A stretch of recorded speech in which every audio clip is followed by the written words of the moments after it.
नमस्कार दोस्तों, स्वागत है आपका फिर से हमारे इस चैनल पर जिसका कि नाम है read and lead with RV. और हम आपके एग्जाम के प्रिपरेशन को ध्यान में रखते हुए फिर से लेकर आ गए हैं आपके सामने बहुत सारे महत्वपूर्ण प्रश्न जो कि मेनली इस जुलाई महीने की हैं, जो कि जुलाई महीने के करंट अफेयर्स है। तो जुलाई महीना तो बीत चुका है, तो फाइनल एक कंसोलिडेटेड वीडियो है ये आपके लिए, जिसमें आपको 40 प्रश्न मिलेंगे एक्सप्लेनेशन के साथ। और इसके पहले मैंने और भी छोटे कुछ वीडियोस डाले हुए हैं जिसमें और भी बहुत सारे प्रश्न हैं। तो इतना प्रश्न को पढ़ने के बाद मैं उम्मीद करता हूँ कि आपका सारा जीके कवर हो जाएगा जुलाई महीने का। तो चलिए हम लोग जल्दी से बिना वक्त को बर्बाद किए वीडियो पे चलते हैं और देखते हैं कौन कौन से नए क्वेश्चन हैं आपके लिए। बट हाँ, अगर आप वीडियो पे चैनल पर नए हैं तो चैनल को सब्सक्राइब करना बिल्कुल ना भूलें। वीडियो पसंद आए तो इसे अपने फ्रेंड के साथ बिल्कुल भी शेयर जरूर करें और लाइक करना बिल्कुल ना भूलें। हाँ, अगर आपको वीडियो ना पसंद आए तो इसे भी डिसलाइक भी करें और कमेंट सेक्शन में हमें बताएं कि आपको क्या पसंद नहीं आया। तो चलिए दोस्तों, हम और आप देखते हैं कि आज के लिए आपके पास कौन कौन से नए नए क्वेश्चंस हैं। दोस्तों, पहला सवाल है आपके लिए, भारतीय रेलवे ने किस वर्ष तक निजी गाड़ियों के एक सेट को लॉन्च करने की योजना बनाई है?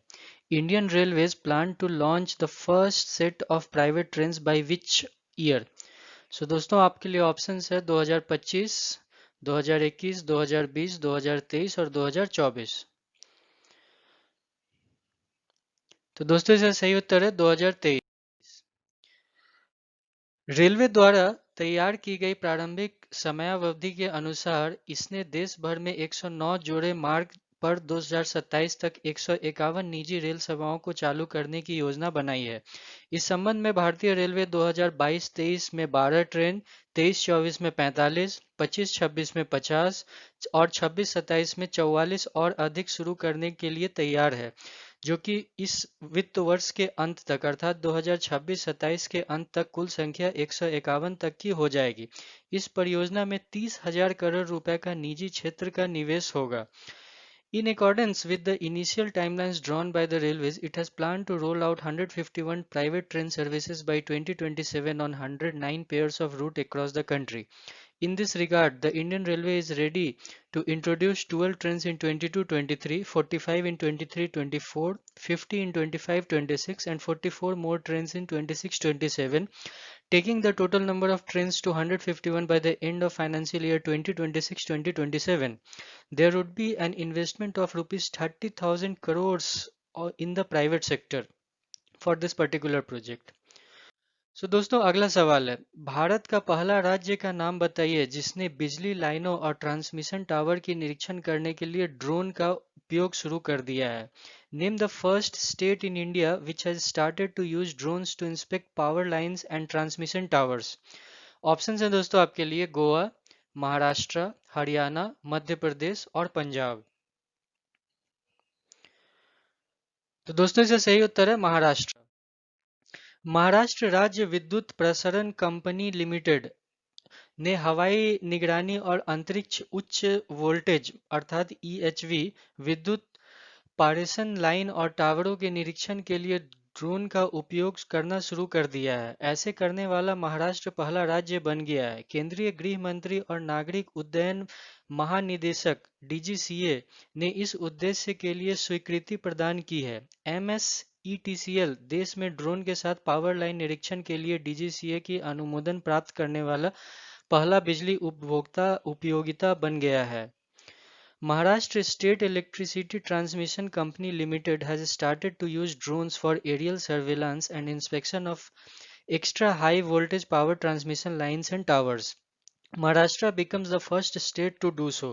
The Union Ministry of Home Affairs and Directorate General of Civil Aviation gave approval for this purpose. MSETCL becomes the first power utility to get approval from DGCA for the power line inspection with drones in the country. दोस्तों, अब आपके सामने अगला सवाल, राज्य में रोजगार के अवसर पैदा करने के लिए तमिलनाडु सरकार द्वारा औद्योगिकी समूह के साथ 10,399 करोड़ रुपए के कितने एमओयू पर हस्ताक्षर किए गए हैं? How many MoUs worth rupees 10,399 crore was signed by Tamil Nadu government with industrial groups to create employment opportunities in the state? और दोस्तों, इसके लिए ऑप्शंस हैं आपके पास 9, 11, 12, 10 और 8। तो दोस्तों, इसका सही उत्तर है 8। अब इसका एक्सप्लेनेशन देख लेते हैं कुछ। तमिलनाडु सरकार ने 13,507 से अधिक लोगों के लिए रोजगार के अवसर पैदा करने के लिए कंपनियों के साथ 10,399 करोड़ रुपए के 8 समझौते ज्ञापन पर हस्ताक्षर किए हैं। चेन्नई के फोर्ट सेंट जॉर्ज में सचिवालय के मुख्यमंत्री पलनीस्वामी की उपस्थिति में समझौता ज्ञापन पर हस्ताक्षर किए गए। The Tamil Nadu government signed 8 MOUs worth rupees 10,399 crore with companies to create employment opportunities for over 13,507 people. The MOUs were signed in the presence of Chief Minister Palaniswamy in the Secretariat at Fort St. George in Chennai. तो दोस्तों उम्मीद करता हूँ आपको सवाल काफ़ी पसंद आ रहे होंगे। अगर आप कुछ नहीं जानते तो इसे अच्छे से देखें और बिल्कुल ही याद कर लें। ये सारे करंट अफेयर्स हैं जो आपके आने वाले एग्जाम्स में काम आएंगे आपके लिए। इसी बीच दोस्तों आपके सामने अगला सवाल। केंद्रीय खाद्य प्रसंस्करण उद्योग मंत्री हरसिमरत कौर बादल ने जोराम मेगा फूड पार्क किस राज्य का पहला मेगा फूड पार्क का उद्घाटन किया है? Union Ministry of Food Processing Industries Harsimrat Kaur Badal inaugurated the Zoram Mega Food Park, the first mega food park of which of the following states? तो दोस्तों ऑप्शन है आपके लिए मिजोरम, सिक्किम, नागालैंड, मणिपुर या आसाम। तो दोस्तों इसका सही उत्तर है आपके लिए मिजोरम। हरसिमरत कौर बादल केंद्रीय खाद्य प्रसंस्करण उद्योग मंत्री ने मिजोरम में पहले संचालित मेगा फूड पार्क का उद्घाटन किया है जो कि कोलारस जिले के खग्रम गांव में है। Harsimrat Kaur Badal, the Union Ministry of Food Processing Industry, inaugurated the first operationalized mega food park of Mizoram, the Joma Mega Food Park, in the Khamrang village in the district of Mizoram, and this will provide an employment directly or indirectly to approx 5,000 people. तो दोस्तों अगला सवाल है आपके लिए। मधु बाबू pension योजना जो कि जुलाई 2020 में शुरू की गई है, इसके तहत किस राज्य सरकार ने ट्रांसजेंडर को शामिल किया है? Which state government has inaugurated the transgender under Madhu Babu Pension Yojana in July 2020? तो दोस्तों आपके लिए ऑप्शंस हैं महाराष्ट्र, गोवा, बिहार, पंजाब या उड़ीसा। तो दोस्तों इसका सही उत्तर है उड़ीसा। सामाजिक सुरक्षा विभाग और विकलांग व्यक्तियों के आधारित विभाग की आधिकारिक अधिसूचना में बताया गया कि उड़ीसा सरकार ने मधु बाबू के नियम 6 में संशोधन के लिए एक सामाजिक सुरक्षा योजना मधु बाबू पेंशन योजना के तहत ट्रांसजेंडर समुदाय को शामिल किया गया है। The official notification of the Department of the Social Security and Empowerment of Pensions and Disabilities informed that the Odisha government has included the transgender community under Madhu Babu Pension Yojana, a social security scheme, by amending to Rule 6 of Madhu Babu Pension Rules of 2008. दोस्तों अब आपके सामने अगला सवाल। उस राज्य का नाम बताइए जिसमें अनुसूचित जातियां के लिए नवीन रोजगार योजना लॉन्च की थी। Name the state which launched नवीन रोजगार योजना फॉर शेड्यूल्ड कास्ट। ऑप्शन है आपके लिए तमिलनाडु, बिहार, उत्तर प्रदेश, हरियाणा या केरल। तो दोस्तों इसका सही उत्तर है उत्तर प्रदेश। योगी आदित्यनाथ उत्तर प्रदेश के मुख्यमंत्री जो कि अभी प्रेजेंट में है, उन्होंने एक वीडियो कॉन्फ्रेंस में अनुसूचित जाति के लिए एक सर्वांगीण विकास योजना नवीन रोजगार छतरी योजना शुरू की और लोगों को आत्मनिर्भर बनाने के लिए वित्तीय सहायता प्रदान की है। Yogi Adityanath, the chief minister of Uttar Pradesh, over a video conference launch नवीन रोजगार छतरी योजना, an all round development scheme for scheduled caste and to provide financial assistance to support people to become self dependent. दोस्तों उम्मीद करता हूँ आपको सवाल पसंद आ रहे होंगे। ये जुलाई महीना का मैंने ऐसे कोशिश किया है कि आपके सामने सारे अच्छे अच्छे सवाल ला कर रख सकूं। इसके पहले ही मैंने कुछ और वीडियो बनाए जुलाई महीने पर, तो आपको उसमें भी और कुछ अच्छे क्वेश्चंस मिलेंगे। तो इस वीडियो के साथ साथ आप उस वीडियो को भी अच्छे से देख लें ताकि आपके एग्जाम की तैयारी पूरी तरह से हो पाए। इसी बीच आपके सामने है दोस्तों अगला सवाल। एसबीआई कार्ड और भुगतान सेवा लिमिटेड के एमडी और सीईओ के रूप में किसे नियुक्त किया जा रहा है, जो कि 1 अगस्त 2020 से एमडी का पदभार संभालेंगे? Who has been appointed as the MD and CEO of SBI Cards and Payment Service Limited with effect from August 1, 2020? Option है आपके लिए रजनीश कुमार, सेकंड ऑप्शन है महेश कुमार शर्मा, अगला ऑप्शन है हरदयाल प्रसाद, अगला ऑप्शन है विजय जासूसा और अंतिम ऑप्शन है अश्विनी कुमार तिवारी।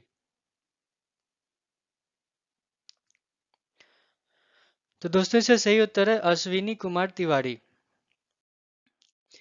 एसबीआई अर्थात state bank of India cards और पेमेंट सर्विसेज लिमिटेड के अध्यक्ष अश्विनी कुमार तिवारी को इसके नए प्रबंध निदेशक अर्थात एमडी और मुख्य कार्यकारी अधिकारी सीईओ के रूप में नियुक्त किया गया है, जो कि 1 अगस्त 2020 से प्रभार में होंगे।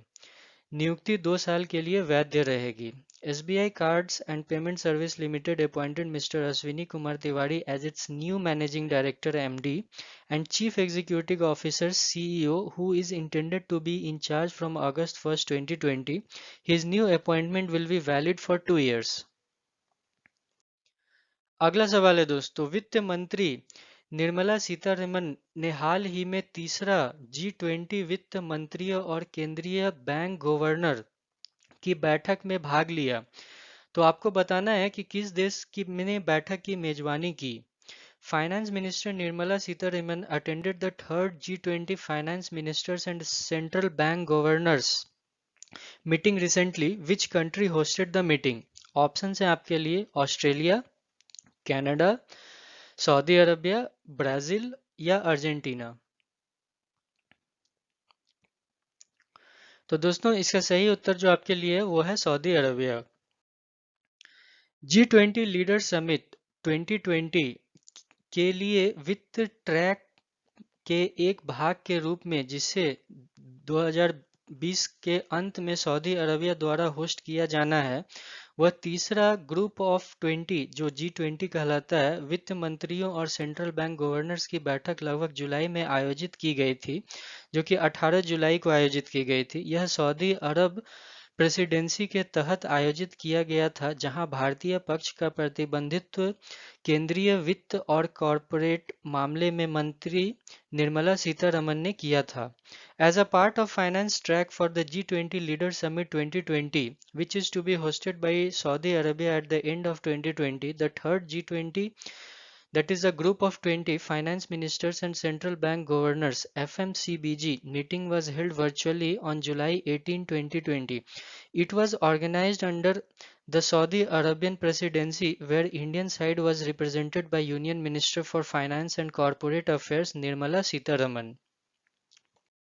दोस्तों अगला सवाल, world Federation of Direct Selling association WFDSA द्वारा जारी 2019 की रिपोर्ट के अनुसार वैश्विक प्रत्यक्ष बिक्री उद्योग सूची में भारत की रैंक क्या है? What is India's rank in the global direct selling industry list as per 2019 report released by World Federation of Direct Selling Associations? Option है दोस्तों आपके लिए 15th, 9th, 8th, 12th या 6th। तो दोस्तों इसका सही उत्तर है 15th। World Federation of Direct Selling Association द्वारा the global direct selling 2019 retail sales की रिपोर्ट के अनुसार 2019 में 2.477 बिलियन अमेरिकी डॉलर की बिक्री के साथ भारत वैश्विक डायरेक्ट सेलिंग उद्योग में 15वें स्थान पर था। 2018 में 19वें रैंक की तुलना में भारत की 12.1% की वृद्धि हुई है।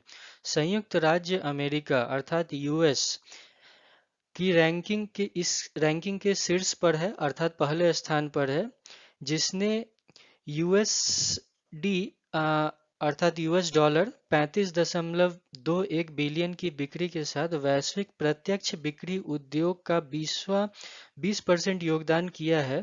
इसके बाद चीन ने 13% योगदान देकर दूसरे रैंक पर स्थान प्राप्त किया है और कोरिया और जर्मनी 10% योगदान के साथ प्रत्येक तीसरे स्थान पर है। In accordance with the report of the Global Direct Selling 2019 retail sales by the World Federation of Direct Selling Association, India was ranked 15th in the global direct selling industries with sales of $2.477 billion in 2019. This has shown a growth of 12.1% in comparison to the 19th rank in 2018. The ranking has been topped by the US, which contributed 20% of the global direct selling industry with sales of $35.21 billion, followed by China with 13% contribution at rank 2 and Korea and Germany with 10% contribution each at the third position. दोस्तों अगला सवाल है आपके लिए, first पश्चिम Asia और अरब राष्ट्र का नाम बताइए जिसने अंतरिक्ष मिशन को मंगल में लॉन्च किया, जिसका नाम होप या अल अमल नाम दिया गया है. Name the first West Asian and Arab nation which launched space mission to Mars named Hope or Al Amad. Option है दोस्तों आपके लिए, यूएई, दूसरा है बहराइन, तीसरा है लेबनान, चौथा है सऊदी अरबिया और पांचवा ऑप्शन जो है आपके लिए वो है कोमोरोस.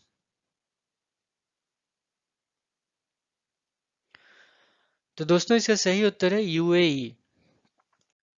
संयुक्त अरब अमीरात अर्थात यूएई पहले पश्चिम एशियाई और अरब राष्ट्र बन गया है जो मंगल ग्रह पर अपने अंतरिक्ष मिशन को शुरू करने के लिए तैयार है.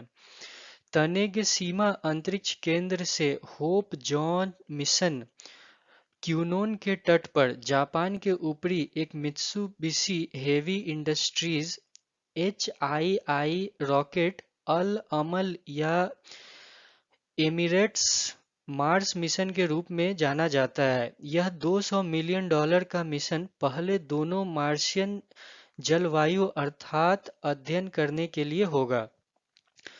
United Arab Emirates became the first West Asian and Arab nation to embark on the first ever interplanetary mission to Mars, which is also known as the Red Planet, namely Hope probe mission from Tagnissami Space Center off the coast of Kyushu, Japan, atop a Mitsubishi Heavy Electrical HII-A rocket, also known as Al Amal or Emirates Mars mission. This 200 million mission will be the first to study both Martian climate on the basis of daily as well as the seasonal cycles. तो दोस्तों अगला सवाल है, CSIR के किस संस्थान के कार्यस्थल के लिए कोविड सुरक्षा प्रणाली कॉप्स की शुरुआत की? Which institute of CSIR introduced the COVID protection system COPS for the workplace? Option है आपके लिए, केंद्रीय मैकेनिकल इंजीनियरिंग अनुसंधान संस्थान, central mechanical engineering research institute, दूसरा ऑप्शन है उन्नत सामग्री और प्रक्रिया अनुसंधान संस्थान, advance materials and processes research institute, तीसरा सवाल है केंद्रीय विद्युत अनुसंधान संस्थान अर्थात सेंट्रल इलेक्ट्रोकेमिकल रिसर्च इंस्टीट्यूट, चौथा ऑप्शन है केंद्रीय भवन अनुसंधान संस्थान अर्थात सेंट्रल बिल्डिंग रिसर्च इंस्टीट्यूट और पांचवा ऑप्शन है केंद्रीय इलेक्ट्रॉनिक्स इंजीनियरिंग अनुसंधान संस्थान अर्थात central electronics engineering research institute. तो दोस्तों इसका सही उत्तर है central mechanical engineering research institute अर्थात केंद्रीय मैकेनिकल इंजीनियरिंग अनुसंधान संस्थान. वैज्ञानिक और औद्योगिक अनुसंधान परिषद केंद्रीय मैकेनिकल इंजीनियरिंग अनुसंधान संस्थान दुर्गापुर ने कोविड सुरक्षा प्रणाली अर्थात कॉप्स कार्यस्थल के लिए प्रौद्योगिकों का एक संग्रह पेश किया जिसमें संपर्क रहित सोलर आधारित intelligent mask automation disposal unit, एक थर्मल स्कैनर जो कि 360 डिग्री पर काम करेगा और कार फ्लशर शामिल है. Council of Scientific and Industrial Research, Central Mechanical Engineering Research Institute, Durgapur introduced the COVID Protection System COPS, a collection of technologies for workplace which includes contactless solar-based intelligent mask automated dispensing unit cum thermal scanning, touchless faucet and 360 degree car flusher. तो दोस्तों उम्मीद करता हूँ कि आपका knowledge gain हो रहा होगा और आप अच्छे अच्छे क्वेश्चन से अवगत हो रहे होंगे। हो सकता है आपके आने वाले एग्जाम्स में ये सारे क्वेश्चंस आए, तो इसीलिए उम्मीद करता हूँ आप इसे अच्छे से पढ़ेंगे। और वीडियो अगर पसंद आ रहा होगा तो इसे ज़रूर लाइक करेंगे और अपने फ्रेंड्स के साथ शेयर करेंगे। चैनल पर नए हो तो बिल्कुल सब्सक्राइब करना ना भूलें, ताकि कोई इंपॉर्टेंट वीडियो आपका मिस ना हो जाए। इसी बीच दोस्तों आपके सामने है अगला सवाल। किसने formula one Hungarian grand prix 2020 जीता है? Who has won the formula one Hungarian grand prix 2020? Option है आपके लिए चार्ल्स लेकर, सेकंड ऑप्शन है लुइस हैमिल्टन, थर्ड ऑप्शन है वेल्टेरी बोटास, चौथा ऑप्शन है आपके लिए सिवेस्टियन वेटल और पांचवा ऑप्शन है मैक्स वर्स्टेपेन। तो दोस्तों इसका सही उत्तर आपके लिए लुइस हैमिल्टन।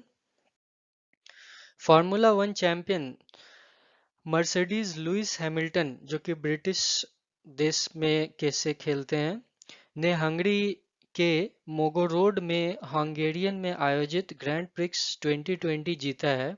यह खिताब जीतने का उनका 8वां मौका है। इस जीत के साथ उन्होंने माइकल शूमाकर के एकल स्थल रिकॉर्ड की बराबरी की, यानी 8 बार एक भव्य पुरस्कार जीता है।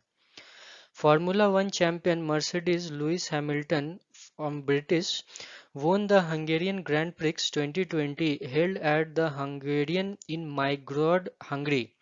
This is his 8th time to win this title. With this victory, he equals Michael Schumacher's single venue record, that is winning a Grand Prix 8 times. अगला सवाल है दोस्तों, सूरज केदे मरदा नहीं अर्थात सूरज कभी नहीं मरता शीर्षक पुस्तक का लेखक कौन है? Who authored the book the title सूरज केदे मरदा नहीं, दैट मीन्स सूरज नेवर डाइज। ऑप्शन है आपके लिए कुमार मनीष अरविंद, ऑप्शन बी है N A Khandekar, option C आपके लिए है नंद किशोर आचार्य, ऑप्शन डी आपके लिए है शशि थरूर और पांचवा और अंतिम ऑप्शन आपके लिए है बलदेव सिंह सदाकर। तो दोस्तों इसका सही उत्तर है बलदेव सिंह सदाकर। साहित्य अकादमी के पुरस्कार विजेता बलदेव सिंह सदाकर ने एक पुस्तक लिखी है जिसका अर्थ है सूरज कभी मरता नहीं। ये रीजनल लैंग्वेज में इसीलिए इसे कहते हैं सूरज केदे मरदा नहीं। पुस्तक स्वतंत्रता सेनानी उधम सिंह के कई पहलुओं को चित्रित करती है। पुस्तक का प्रकाशन यूनिस्टार बुक्स ने किया है। Sahitya Akademi awardee the Baldev Singh Sadakar has authored a book सूरज कदे मर्दा नहीं अर्थात the sun never dies. The book portrays many aspects of freedom fighter Udham Singh. The book is published by Unistar Books. अगला सवाल है दोस्तों आपके लिए, तांगम्स गंभीर रूप से लुप्त प्राय समूह किस राज्य का है? Tangams are the critically endangered groups belong to which state? Option है आपके लिए Meghalaya, Arunachal Pradesh, Manipur, Sikkim and fifth option है हिमाचल प्रदेश। तो दोस्तों इसका सही उत्तर है Arunachal Pradesh. The Tangams An anthologistic study of the critical endangered group of Arunachal Pradesh नामक पुस्तक का विमोचन अरुणाचल प्रदेश के मुख्यमंत्री प्रेम चंदू ने किया। इस पुस्तक का प्रकाशन सेंटर फॉर एलेंड अर्थात जिसको हम लोग CFEL भी बोल सकते हैं, राजीव गांधी यूनिवर्सिटी और हिमालय पब्लिकेशंस न्यू दिल्ली द्वारा किया गया है। The book titled The Tangams, an anthologistic study of the critical endangered group of Arunachal Pradesh, was released by Premakandu, the Chief Minister of Arunachal Pradesh. The book is published by the Center of Endangered Language CFEL, Rajiv Gandhi University and the Himalayan Publishers, New Delhi. तो दोस्तों बहुत बार आपके लिए explanations में भी कुछ नए questions रहते हैं, जैसे यहाँ पर आप एक उदाहरण के लिए देख लें तो अरुणाचल प्रदेश के चीफ मिनिस्टर का नाम भी छिपा हुआ है। तो इस तरह से आप अगर एक्सप्लेनेशन को भी अच्छे से देखेंगे तो शायद आप किसी नए सवाल का उत्तर आप खुद से दे सकें। उसके लिए आपको एक्स्ट्रा पढ़ने का ज़रूरत नहीं है। तो इस वीडियो को बनाते समय मैंने उस बात को भी ध्यान रखा है कि आपके लिए अच्छे से अच्छे एक्सप्लेनेशन को भी दिया जाए। तो उम्मीद करता हूँ कि वीडियो अभी आपको पसंद आ रहा होगा, और हम लोग देखते हैं फिर अगला सवाल कौन सा है। तो दोस्तों अगला सवाल है आपके लिए, CS शेषाद्री जिनके जुलाई 2020 में निधन हो गया, वह एक प्रसिद्ध क्या थे? CS Seshadri who passed away in July 2020 is a renowned। Options हैं आपके लिए, इतिहासकार अर्थात हिस्टोरियन, गणितज्ञ अर्थात मैथमेटिशियन। ऑप्शन सी आपके लिए है अंग्रेजी विद्वान अर्थात इंग्लिश स्कॉलर। अगला ऑप्शन है आपके लिए वायरोलॉजिस्ट, और पांचवा ऑप्शन है आपके लिए फिजिशियन। तो दोस्तों सही उत्तर है इसका मैथमेटिशियन अर्थात गणितज्ञ। पद्म भूषण अवार्डी और प्रसिद्ध गणितज्ञ CS शेषाद्री का चेन्नई तमिलनाडु में 78 वर्ष की आयु में निधन हो गया। वह चेन्नई गणित संस्थान के स्थापक थे। उन्हें बीजीय ज्यामिति के में उनके काम के लिए जाना जाता है। उनका जन्म 29 फरवरी 1932 को तमिलनाडु के कांचीपुरम में हुआ था। Padma Bhushan awardee and renowned mathematician CS Seshadri passed away at 88 in Chennai, Tamil Nadu. He was the founder of the Chennai Mathematical Institute (CMI). He is known for his work in algebraic geometry. He was born on February 29, 1932 in Kanchipuram, Tamil Nadu. दोस्तों अगला सवाल है, नागरिक अधिकार आंदोलन के प्रणेता John Levi's जो हाल ही में खबरों में थे, वह किस देश के थे? Civil rights movement pioneer John Lewis who is in news recently belongs to which country? Option है आपके लिए यूनाइटेड किंगडम, दूसरा ऑप्शन है पुर्तगाल, तीसरा ऑप्शन है यूएस अर्थात संयुक्त राज्य अमेरिका, चौथा ऑप्शन है भारत, और पांचवा ऑप्शन है दक्षिण अफ्रीका। तो दोस्तों इसका सही उत्तर है यूनाइटेड स्टेट अर्थात संयुक्त राज्य अमेरिका। संयुक्त राज्य अमेरिका के सांसद जॉन लेविस जो कि 80 वर्ष के थे, नागरिक अधिकार आंदोलन के अग्रणी और अमेरिका प्रतिनिधि सभा के लंबे समय के सदस्य उन्नत अग्नाशय से कैंसर में मारे गए। जॉन लुइस देश का न्याय और समानता की सबसे शक्तिशाली आवाज में से एक थे। The United States lawmaker John Lewis, at 80, the civil rights movement pioneer and long-time member of the US House of Representatives, died of advanced pancreatic cancer. John Lewis is one of the nation's most powerful voice for justice and equality. दोस्तों अगला सवाल, 2020 में विश्व शतरंज दिवस का पहला संस्करण किस तारीख को मनाया गया? On which date the first edition of World Chess Day observed in 2020? Options हैं आपके लिए जुलाई 17, जुलाई 15, जुलाई 22, जुलाई 20 या जुलाई 13। तो दोस्तों इसका सही उत्तर है जुलाई 20। संयुक्त राष्ट्र संघ यूएन का पहला विश्व शतरंज दिवस 20 जुलाई को पूरे विश्व में मनाया जाता है ताकि देशों के बीच सह्याद्र बने, नस्लीय, राजनीतिक और सामाजिक बाधाओं को तोड़ने में शतरंज के महत्व को स्वीकार किया जा सके और 2030 के एजेंडे को हासिल करने में इसकी भूमिका को आगे बढ़ाया जा सके और सतत विकास लक्ष्य को भी हासिल किया जा सके। यह दिन अंतर्राष्ट्रीय शतरंज महासंघ की 96वीं वर्षगांठ को भी चिन्हित करता है। 2020 में फीडे अर्थात FIDE का आदर्श वाक्य है आपके लिए, जो उन्होंने आदर्श वाक्य इस संस्थान ने दिया है, उसका वाक्य यह है, किसी को शतरंज खेलना सिखाएं। United Nations (UN), the first World Chess Day is celebrated on 20th July all over the world to acknowledge the importance of chess in building harmony among countries, breaking the racial, political and social barriers, and its role in achieving the 2030 Agenda for Substantial Development and Sustainable Development Goal। This day also marks the 96th anniversary of the International Chess Federation FIDE. The FIDE's motto of 2020 is Teach someone how to play chess.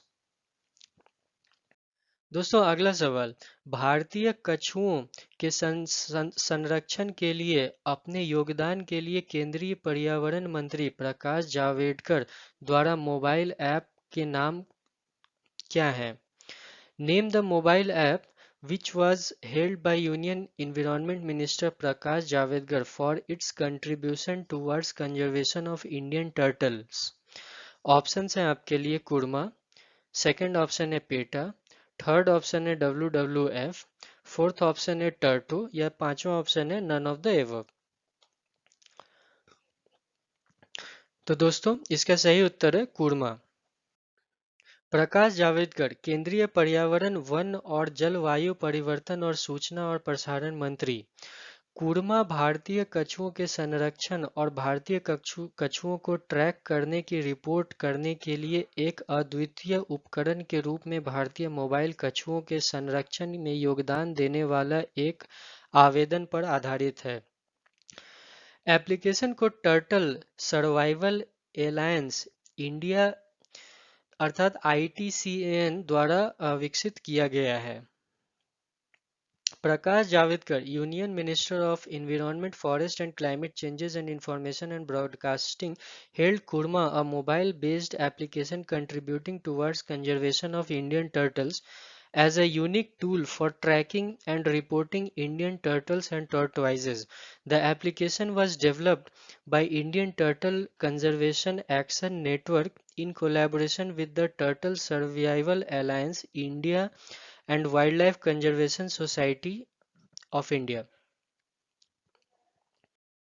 दोस्तों इसी बीच अगला सवाल आपके लिए, केंद्रीय ऊर्जा और नए और नवीकरण ऊर्जा मंत्री राजकुमार सिंह ने किस राज्य अर्थात राज्य या केंद्र शासित प्रदेश में भारत के पहले सार्वजनिक EV अर्थात इलेक्ट्रिक वाहन चार्ज प्लाजा का उद्घाटन किया है? Union Power and New and Renewable Energy Minister Rajkumar Singh inaugurated India's first public EV or electrical vehicle charging plaza at which of the following state or union territories? Options are West Bengal, Bihar, Gujarat, New Delhi या महाराष्ट्र। तो दोस्तों इसका सही उत्तर है new Delhi. Bharat का पहला सार्वजनिक EV चार्जिंग प्लाजा जिसका उद्घाटन बिजली और नए और नवीकरण ऊर्जा मंत्री राजकुमार ने नई दिल्ली में सिंघम चेमफोर्ड क्लब में किया ताकि मोबाइल को परेशानी मुक्त और सुविधाजनक बनाया जा सके। उपभोक्ताएं यह प्लाजा नई दिल्ली नगरपालिका परिषद के सहयोग से बिजली मंत्रालय के तहत सार्वजनिक क्षेत्र के उपक्रमों से संयुक्त उद्गम EESL द्वारा स्थापित किया गया है जो विभिन्न विशिष्टताओं के 5 इलेक्ट्रिक वाहन चार्जर्स को मेजबानी करेगी। India's first public electric vehicle charging plaza inaugurated by the Minister of State for Power and New and Renewable Energy Raj Kumar Singhat at Singhat Chelmsford Club in New Delhi in order to make e-mobility hassle-free and convenient for the consumers. The plaza has been established by EESL, a joint venture of public sector undertaking under Ministry of Power in collaboration with New Delhi Municipal Council, which will host 5 electric vehicles chargers for different specification. तो दोस्तों इसी बीच आपके सामने है 20वां सवाल आज का, और ये सवाल मैं पढ़ने जा रहा हूँ। हाल ही में किस मंत्रालय ने मनोदर्पण पहल शुरू की है? Which ministry launched Manodarpan initiative recently? Option है आपके लिए गृह मंत्रालय अर्थात मिनिस्ट्री ऑफ होम अफेयर्स, दूसरा ऑप्शन है मानव संसाधन विकास मंत्रालय अर्थात ministry of human resource development, third option है जनजातीय मामलों का मंत्रालय अर्थात मिनिस्ट्री ऑफ ट्राइबल अफेयर्स, चौथा ऑप्शन है वाणिज्य और उद्योग मंत्रालय अर्थात ministry of commerce and industry, पांचवा ऑप्शन है विज्ञान और प्रौद्योगिक मंत्रालय अर्थात ministry of science and technology. तो दोस्तों इसका सही उत्तर है ministry of human resource development, मानव संसाधन विकास मंत्रालय।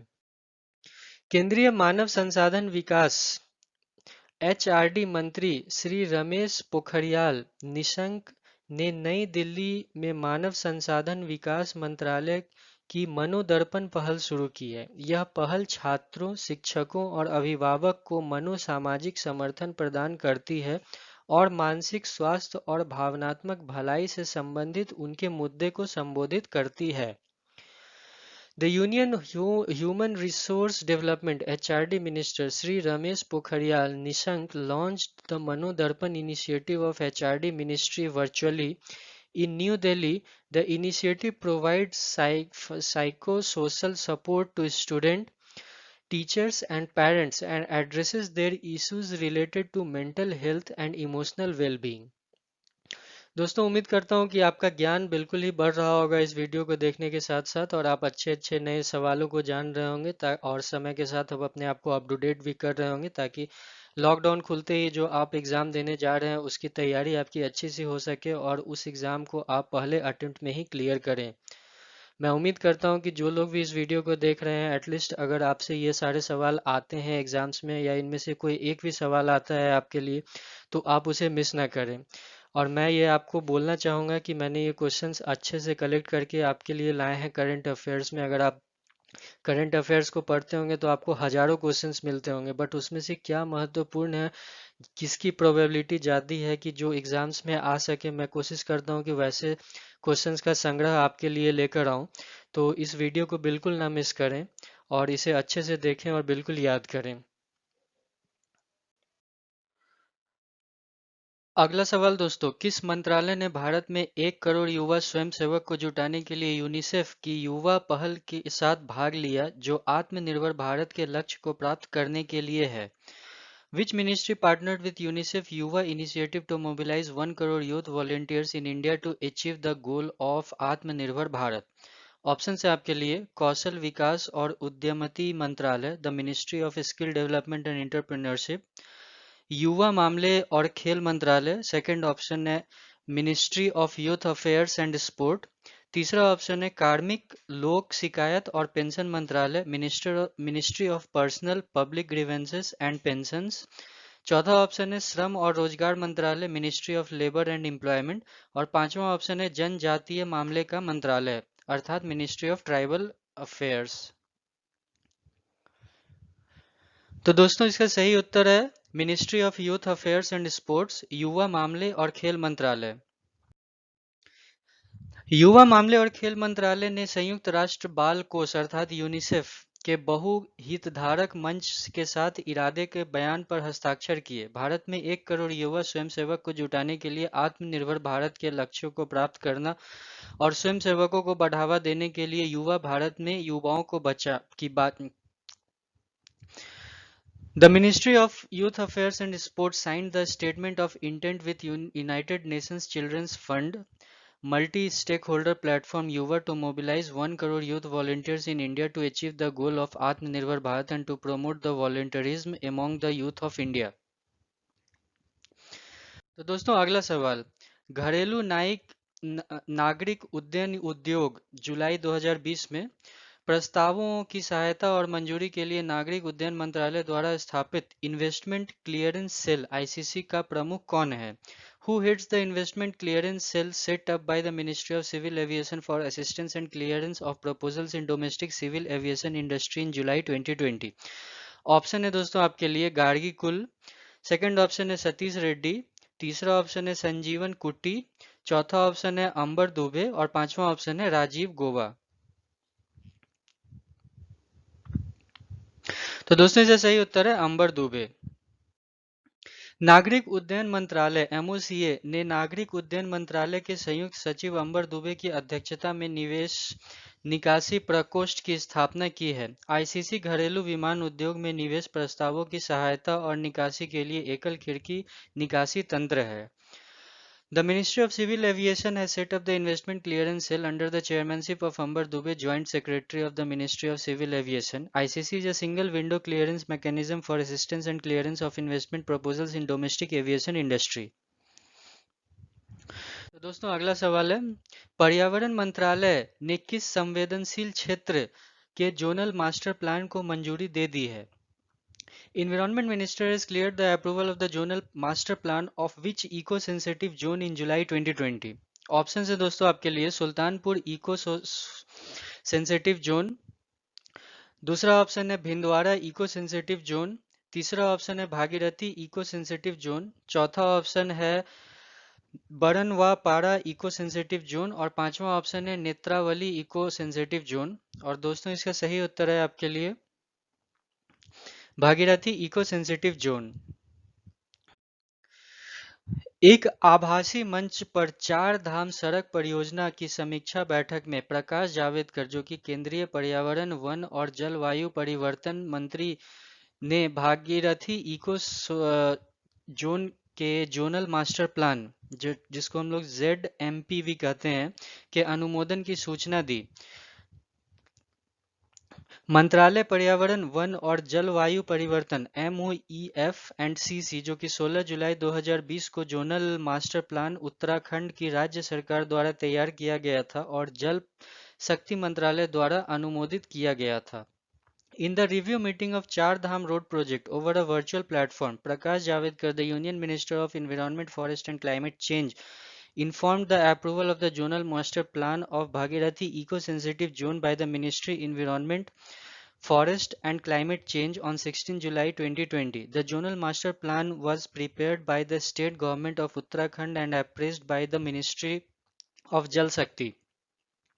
तो दोस्तों उम्मीद करता हूँ कि आपको अच्छा लग रहा होगा क्वेश्चन सारा, आप नई नई चीज भी सीख रहे होंगे।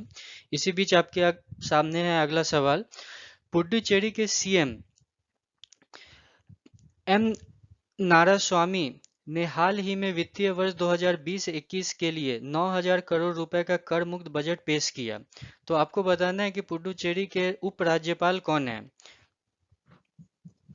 Puducherry CM V Naraswamy presented the 9,000 rupees crore tax-free budget for the financial year 2021 recently. Who is the Lieutenant Governor of Puducherry? Option है आपके लिए VP सिंह बदनोरे,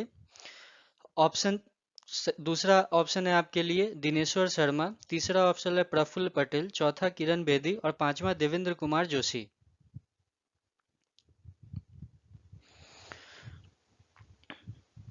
तो दोस्तों इसका सही उत्तर है Kiran Bedi.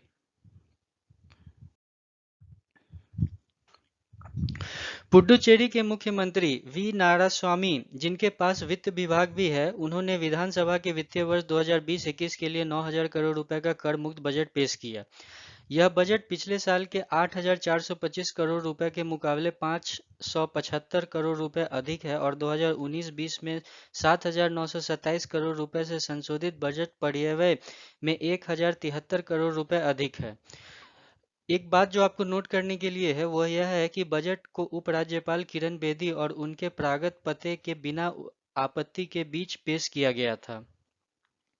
Puducherry Chief Minister V. Naraswamy, who also holds the finance portfolio, presented rupees 9,000 crore tax-free budget for the financial year 2021 in the Assembly. The budget is rupees 575 crore more than the previous year's outlay of 8,425 crore and 1,073 crore more than the revised budget outlay of 7,927 crore in 2019-2020. And the point to be noted is that the budget was presented amid objections from the Lieutenant Governor Kiran Bedi and without her customary address. तो दोस्तों अगला सवाल है आपके सामने, किस राज्य की कैबिनेट ने समाधान में विकास को मंजूरी दी? लंबे समय से लंबित बकाया की वसूली के लिए एक मुश्त निपटान योजना के बारे में आपको बताना है, जो कि किस राज्य में हुआ है। Which state cabinet gave approval to समाधान से विकास, a one time settlement scheme for the recovery of long pending dues? Option है आपके लिए गुजरात, राजस्थान, हरियाणा, पंजाब और छत्तीसगढ़।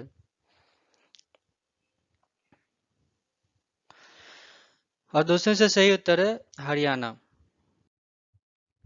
हरियाणा मंत्रिमंडल ने बाहरी विकास शुल्क EDC के कारण लंबे समय से लंबित बकाया की वसूली के लिए एक मुश्त निपटान योजना समाधान से विकास को मंजूरी दे दी है। यह केंद्रीय योजना विवाद के विश्वास 2020 पर आधारित है। यह योजना EDC के पूर्ण बकाया राशि और ब्याज और जुर्माना ब्याज के संबंध में लागू है। नोट करने वाली बात है कि कई कॉलोनाइजर और बिल्डर्स ज्यादातर गुड़गांव और फरीदाबाद में राज्य सरकार को 10,000 करोड़ रुपए से अधिक ईडीसी के रूप में भुगतान करने में विफल रहे। The Haryana cabinet gave approval to the Samadhan Se Vikas, a one-time settlement scheme for the recovery of long-pending dues on account of external development charges. It is modelled on the central scheme Vivad Se Vishwas in 2020. The scheme is applicable in respect of the full amount outstanding on account of the EDC and on interest and penalty interest. The point to be noted is the many colonizers and builders, mostly in Gurgaon and Faridabad, failed to pay the state government over 10,000 crore rupees as EDC, that is the external development charges. अगला सवाल है दोस्तों, उपभोक्ता संरक्षण अधिनियम CPA 2019 को किस तारीख से प्रभावी हुआ है? The Consumer Protection Act CPA 2019 has come into effect from which date? Option है आपके लिए 20 जुलाई 2020, 30 जून 2020, 1 जुलाई 2020, 15 अगस्त 2020 या 31 अगस्त 2020।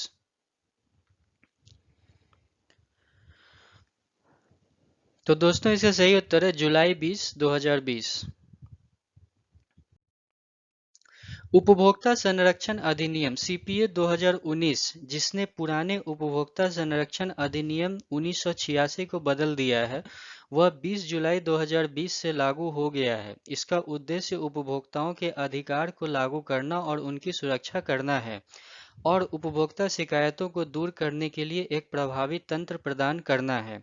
इस अधिनियम को उपभोक्ता मामले, खाद्य और सार्वजनिक वितरण मंत्री रामविलास पासवान ने मीडिया के साथ वीडियो कॉन्फ्रेंसिंग के माध्यम से बताया। यह अधिनियम उपभोक्ताओं के अधिकार को बढ़ावा देने, उनकी रक्षा करने और उन्हें लागू करने के लिए एक केंद्रीय उपभोक्ता संरक्षण अधिकरण की स्थापना का प्रस्ताव करता है और अनुसूचित व्यापार प्रथाओं की स्थिति में हस्तक्षेप करता है। The Consumer Protection Act 2019, which has replaced the old Consumer Protection Act of 1986, has come into force from July 20, 2020, aiming to enforce and protect the rights of consumers and provide an effective mechanism to address consumer grievances. The act was briefed by Union Minister for Consumer Affairs, Food and Public Distribution Ram Vilas Paswan through video conference with media. The Act proposes the establishment of a central consumer protection authority to promote, protect and enforce the rights of consumer and make interventions in situations of unfair trade practices. दोस्तों अगला सवाल है आपके लिए, raise नाम की पहल के लिए किस पीएसयू ने अंतर्राष्ट्रीय विकास के लिए संयुक्त राष्ट्र एजेंसी के साथ भागीदारी की? Which PSU partnered with United States Agency for International Development for the initiative named RAISE? Option है आपके लिए राज्य एक्सप्रेस परिवहन निगम, स्टेट एक्सप्रेस ट्रांसपोर्ट कॉरपोरेशन। दूसरा ऑप्शन है यूनाइटेड इलेक्ट्रिकल इंडस्ट्रीज लिमिटेड अर्थात यूनाइटेड इलेक्ट्रिकल इंडस्ट्रीज लिमिटेड। तीसरा ऑप्शन है ऊर्जा दक्षता सेवा लिमिटेड अर्थात एनर्जी इफिशियंसी सर्विसेज लिमिटेड। चौथा ऑप्शन है हेवी इंजीनियरिंग कॉरपोरेशन लिमिटेड और पांचवा ऑप्शन है इनमें से कोई भी नहीं।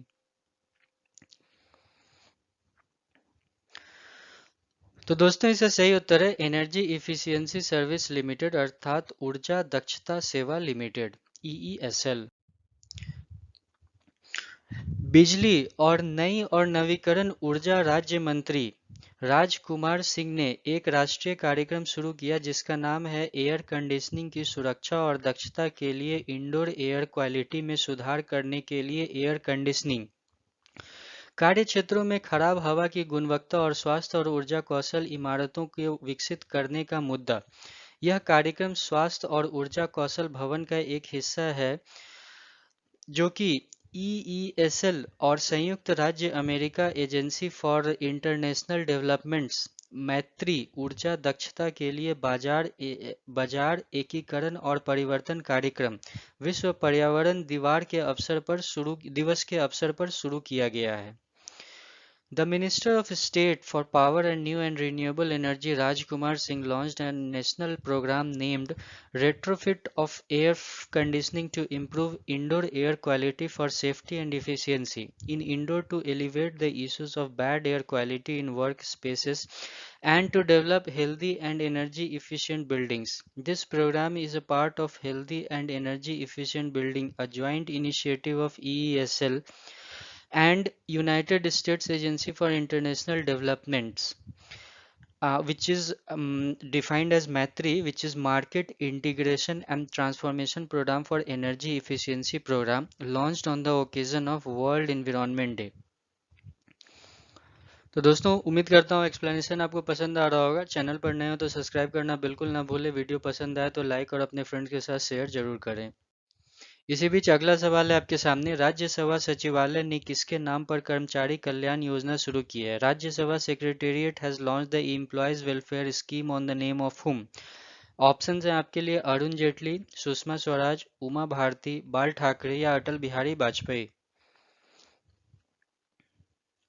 तो दोस्तों इसका सही उत्तर है Arun Jaitley.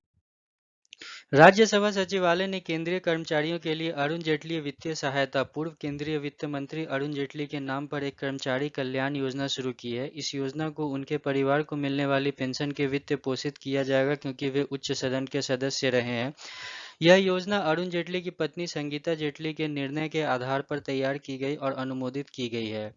The Rajya Sabha Secretariat launched Arun Jaitley's Financial Assistance for Group C Employees and Employee Welfare Scheme in the name of former Union Minister of Finance Arun Jaitley. The scheme will be funded by the pension his family receives as he has been a member of the upper house. The scheme was formulated and approved based on the decision of Sangeeta Jaitley, the wife of Mr. Arun Jaitley. दोस्तों अगला सवाल है, किस राज्य मंत्रिमंडल ने one stop shop योजना को मंजूरी दी? Which state cabinet approved one stop shop scheme in July 2020? Options हैं आपके लिए गुजरात, राजस्थान, हरियाणा, पंजाब या छत्तीसगढ़। तो दोस्तों इसका सही उत्तर है राजस्थान। राजस्थान मंत्रिमंडल ने समयबद्ध अनुमोदन और मंजूरी की सुविधा के द्वारा फास्ट ट्रैक निवेशक को क्षमता विस्तार प्रस्ताव के लिए वन स्टॉप शॉप योजना को मंजूरी दे दी है। यह कोविड-19 महामारी के बीच में उद्योगों को पुनर्जीवित करने में मदद करेगा। Rajasthan Cabinet has approved One Stop Shop Scheme (OSS), earlier known as Single Window Clearance System, to fast-track investment and capacity expansion proposal by facilitating time-bound approvals and clearances. This will help revive the industries in the midst of COVID-19 pandemic. अगला question है दोस्तों, केंद्रीय स्वास्थ्य और परिवार कल्याण मंत्री हर्षवर्धन ने हाल ही में किस सार्वजनिक क्षेत्र के बैंक के CSR अभियान कोविड-19 के प्रसार को रोकने के लिए शुभारंभ किया था? Union minister of health and family welfare Harshvardhan launched the CSR campaign of which of the following public sector bank in order to prevent the spread of COVID-19? Options हैं आपके लिए Indian overseas bank, central bank of India, third option है Punjab national bank, फिर है UCO bank और आखिरी option है आपके लिए बैंक ऑफ महाराष्ट्र। तो दोस्तों इसका सही उत्तर है पंजाब नेशनल बैंक। केंद्रीय स्वास्थ्य और परिवार कल्याण मंत्री हर्षवर्धन ने फेस मास्क और सैनिटाइजर वितरित करके कोविड-19 के प्रसार को रोकने के लिए पंजाब नेशनल बैंक के राष्ट्रव्यापी कॉरपोरेट सामाजिक उत्तरदायित्व अभियान की शुरुआत की है, जिसे CSR भी बोलते हैं। Union Minister of Health and Welfare Minister Harshvardhan launched Punjab National Bank's nationwide corporate social responsibility campaign to prevent the spread of COVID-19 by distributing face masks and sanitizers. दोस्तों अगला सवाल है आपके लिए जो कि 31वां सवाल है यहाँ पर, किस मंत्रालय ने डेटा शेयरिंग के लिए केंद्रीय प्रत्यक्ष कर बोर्ड CBDT के साथ समझौता ज्ञापन पर हस्ताक्षर किए? Which ministry signed MOU with Central Board of Direct Taxes CBDT for data sharing? Options हैं आपके लिए संस्कृति मंत्रालय अर्थात मिनिस्ट्री ऑफ कल्चर, दूसरा ऑप्शन है कौशल विकास और उद्यमिता मंत्रालय that is ministry of skill development and entrepreneurship, तीसरा ऑप्शन है मानव संसाधन विकास मंत्रालय अर्थात ministry of human resource development, चौथा ऑप्शन है पर्यावरण वन और जलवायु परिवर्तन मंत्रालय अर्थात ministry of environment forest and climate change, पांचवा ऑप्शन है आपके लिए सूक्ष्म लघु और मध्यम उद्योग मंत्रालय, that is ministry of small micro small and medium enterprises. तो दोस्तों इसका सही जो उत्तर है आपके लिए वो है ministry of micro small and medium enterprises, अर्थात ऑप्शन 4, जो कि है सूक्ष्म लघु और मध्यम उद्यम मंत्रालय।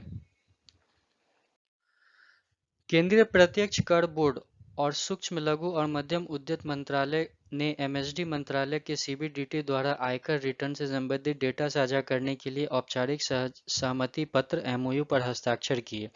Central Board of Direct Taxes, that is CBDT, and the Ministry of Micro, Small and Medium Enterprises, that is MoMMSCM, signed the formal Memorandum of Understanding, that is MOU, for sharing of the data related to income tax returns by the CBDT to the Ministry of MSME। अगला सवाल है दोस्तों आपके लिए, केंद्रीय प्रत्यक्ष कर board CBDT ने डेटा साझा करने के लिए केंद्रीय अप्रत्यक्ष कर और सीमा शुल्क सीबीआईसी के साथ समझौता ज्ञापन पर हस्ताक्षर किए, जो कि एक फैक्ट है आपके लिए। तो आपको ये बताना है कि सीबीडीटी एंड सीबीआईसी दोनों किस मंत्रालय के तहत कार्य करते हैं। The Central Board of Direct Taxes (CBDT) signed MOU with the Central Board of Direct Taxes and Customs, that is CBIC, for data sharing. So you have to tell both the CBDT and CBIC functions under which ministry. Options हैं आपके लिए गृह मंत्रालय, that is Ministry of Home Affairs. Second option है वाणिज्य मंत्रालय, that is Ministry of Commerce. Third option है भारी उद्योग मंत्रालय, that is Ministry of Heavy Industries. चौथा ऑप्शन है कॉर्पोरेट मामले का मंत्रालय, that is ministry of corporate affairs. और पांचवा ऑप्शन है आपके लिए वित्त मंत्रालय, that is ministry of finance. तो दोस्तों सही उत्तर है इसका ministry of finance, that is वित्त मंत्रालय। वित्त मंत्रालय के तहत दो कर नीति निकाय केंद्रीय प्रत्यक्ष कर बोर्ड, जिसको सीबीडीटी, और केंद्रीय अप्रत्यक्ष कर और सीमा शुल्क बोर्ड ने दो संगठन के बीच एक समुद्र एक्सचेंज के लिए मेमोरेंडम ऑफ अंडरस्टैंडिंग पर हस्ताक्षर किए। The two direct tax policy bodies under the finance minister, the Central Board of Direct Taxes and the Central Board of Indirect Taxes and Customs (CBIC) signed a memorandum of understanding for a smooth data exchange between the two organizations। दोस्तों अगला सवाल, उस व्यक्ति का नाम बताइए जिसे Karur Vysya Bank का एमडी और सीईओ नियुक्त किया गया है। Name the person who has been appointed as the MD and CEO of Karur Vysya Bank. उम्मीद करता हूँ आप लोगों ने इस बैंक का नाम सुना है, ये प्राइवेट सेक्टर का बैंक है। तो दोस्तों ऑप्शन है आपके लिए अरुण सिंघल, सेकंड ऑप्शन है पीवी सूर्य कुमार, पीवीएस सूर्य कुमार, तीसरा ऑप्शन है साजी केवी, चौथा ऑप्शन है पीआर शेषाद्री, और पांचवा ऑप्शन है आपके लिए रमेश बाबू बोड्डू। तो दोस्तों इसका जो सही उत्तर है वो है पांचवा ऑप्शन, रमेश बाबू बोड्डू। करूर व्यासा बैंक के निदेशक मंडल ने रमेश बाबू बोड्डे को एक अतिरिक्त निर्देशक के रूप में चुना है और उन्हें 3 साल के कार्यकाल के लिए प्रबंधक निदेशक अर्थात एमडी और मुख्य कार्यकाल अधिकारी सीईओ के रूप में नियुक्त किया गया है। उन्होंने पी आर शेषाद्री की जगह ली है, जिन्होंने जनवरी 2020 में व्यक्तिगत कारणों का हवाला देते हुए इस्तीफा दे दिया था। Karur Vysya bank KVB's board of directors has co-opted Ramesh Babu Boda as the additional director and appointed him as the managing director and chief executive officer for 3 years tenure. He replaces PR Seshadri, who resigned in January 2020 citing personal reasons. दोस्तों अगला सवाल, भारतीय नौसेना ने अंडमान और निकोबार द्वीप समूह में जुलाई 2020 के पास किस देश के नौसेना के साथ मार्ग अभ्यास किया है। Indian Navy carried out passage exercises with Navy of which country near the Andaman and Nicobar Island in 2020 July. Option है आपके लिए मालदीव्स, संयुक्त राज्य America, that is United states, Singapore, Sri Lanka और ऑस्ट्रेलिया। ये ऑप्शन हैं आपके लिए। और दोस्तों इसका जो सही उत्तर है वो है यूनाइटेड स्टेट अर्थात संयुक्त राज्य अमेरिका। भारतीय नौसेना ने भारत चीन की पृष्ठभूमि के खिलाफ समुद्री अभ्यास करने के लिए हिंद महासागर क्षेत्र में अंडमान और निकोबार द्वीपों के पास संयुक्त राज्य अमेरिका नौसेना के साथ एक छोटा संयुक्त नौसेना मार्ग अभ्यास किया है। दोनों नौसेना बलों ने वायु रक्षा सहित प्रशिक्षण और अंतर को अधिकतम करने के लिए डिजाइन किए गए उच्च अंत अभ्यास किया है। यूएस नेवी वाहक स्ट्राइक समूह द्वारा प्रतिनिधित्व किया गया, जिसका नेतृत्व यूएस के सीवन, जो कि 68 वर्षीय हैं, उन्होंने किया था, जो परमाणु ऊर्जा से चलने वाला विश्व का सबसे बड़ा जहाज है। Indian Navy undertook a short joint naval exercise passes with the United States US Navy near the Andaman and Nicobar Island in the Indian Ocean region to conduct the maritime drill against the backdrop of the India-China border standoff in Ladakh.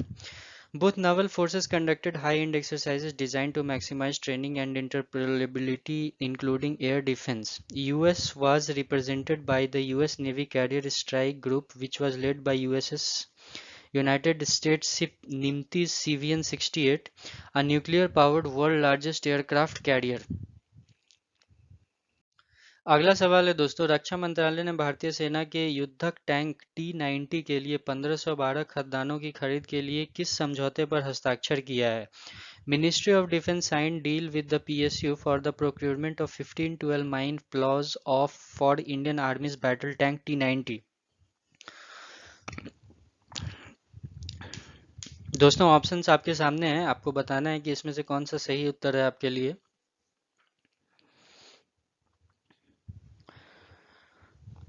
तो दोस्तों इसका सही उत्तर है भारत अर्थ movers limited.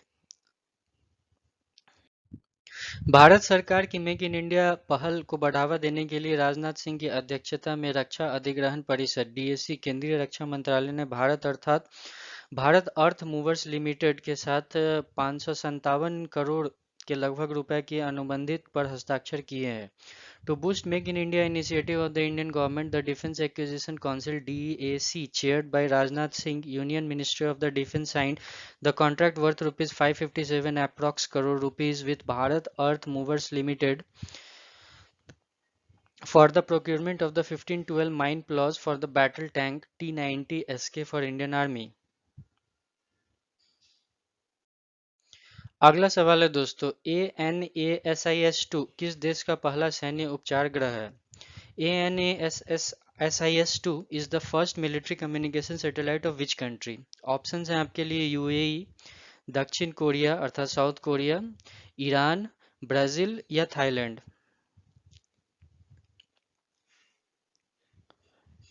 तो दोस्तों इसका सही उत्तर है south Korea.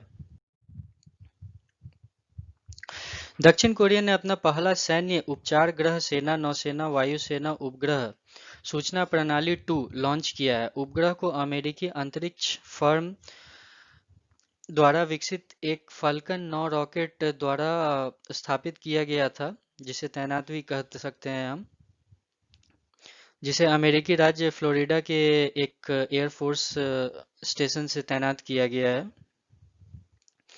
South Korea launched its first military communication satellite, Army Navy Air Force Satellite Information System 2. The satellite was deployed in the Geostationary Transfer Orbit (GTO) by a Falcon 9 rocket developed by the US space firm SpaceX.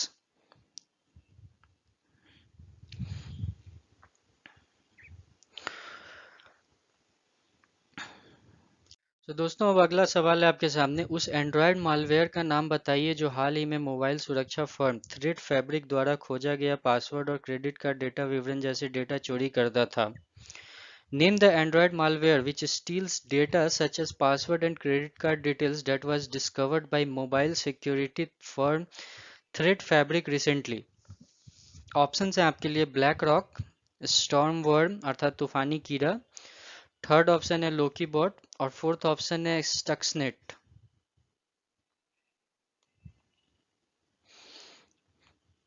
तो दोस्तों इसका सही जो उत्तर है वो है black rock. एक नया एंड्रॉयड मालवेयर ब्लैक रॉक खोजा गया है जो कि जीमेल, अमेजॉन जैसे 337 ऐप से पासवर्ड और क्रेडिट कार्ड विवरण जैसे डेटा चोरी करता था, जिसे मोबाइल सुरक्षा फर्म जिसका कि नाम है थ्रेड फैब्रिक ये इसको खोज किया है। A new Android malware, BlackRock, has been discovered that steals data such as password and credit card details from 337 apps like Amazon, Gmail, and many more, which was discovered by the mobile security firm Threat Fabric. दोस्तों अगला सवाल, कौन सा देश ICC पुरुषों के ODI विश्व cup 2023 की मेजबानी करने जा रहा है? Which country is going to host ICC Men's ODI World Cup 2023? Options हैं आपके लिए United kingdom, New Zealand, south Africa, India या ऑस्ट्रेलिया। तो दोस्तों इसका सही उत्तर है भारत, इंडिया। अंतर्राष्ट्रीय क्रिकेट परिषद आईसीसी ने पुष्टि की है कि पुरुष का टी20 विश्व कप 2020 अक्टूबर-नवंबर में ऑस्ट्रेलिया में खेला जाना था, जिसे कोविड-19 महामारी के कारण 2022 तक स्थगित कर दिया गया है। इसी बीच आईसीसी टी20 विश्व कप 2021 अक्टूबर को फिर से शुरू किया गया है, जो कि नवंबर 2021 माफ करें 14 को फाइनल के साथ खेला जाएगा। The International Cricket Council (ICC) confirmed that the Men's T20 World Cup 2020 scheduled to be played in Australia in October-November has been postponed to 2022 due to COVID-19 pandemic. ICC T20 World Cup 2021 is rescheduled on October-November 2021 with the final on 14th November 2021. The ICC World Cup, that is a 50 over match, which was which is in rescheduled in 2023 in October November, and the final of which will be played on 26 November 2023 in India. तो दोस्तों बहुत सारे cricket के मैचों का जो प्रसारण है और जो होने वाला डेट है वो आगे पीछे किया गया है, तो इस क्वेश्चन को आप जरा अच्छे से ध्यान से पढ़ लें। इसी बीच अगला सवाल है आपके लिए, लालजी टंडन का निधन हाल ही में किस राज्य के राज्यपाल के रूप में हुआ था? Lalji Tandon who passed away recently served as the governor of which state? Options हैं आपके लिए मध्य प्रदेश, बिहार, उत्तर प्रदेश। चौथा ऑप्शन है आपके लिए दोनों, एक और दो, अर्थात मध्य प्रदेश और बिहार। और पांचवा ऑप्शन है मध्य प्रदेश, बिहार और उत्तर प्रदेश, तीनों के। तो दोस्तों इसका सही उत्तर है बोथ 1 और 2, अर्थात मध्य प्रदेश और बिहार।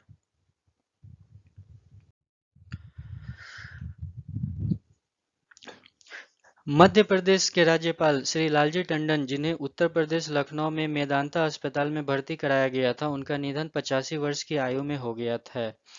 उन्हें यकृत की पुरानी बीमारी और सांस लेने में तकलीफ होने और गंभीर चिकित्सक बीमारी होने का पता चला था। उनका जन्म 12 अप्रैल 1935 को लखनऊ, उत्तर प्रदेश में हुआ था। उन्होंने 23 अगस्त 2018 से 28 जुलाई 2019 के बीच में बिहार के 28वें राज्यपाल के रूप में कार्य किया था। Madhya Pradesh governor Shri Lalji Tandon, who was admitted in Medanta Hospital in Uttar Pradesh, Lucknow, had passed away at the age of 85. He was diagnosed to have chronic liver disease and breathing problems and was put on severe medical alignment.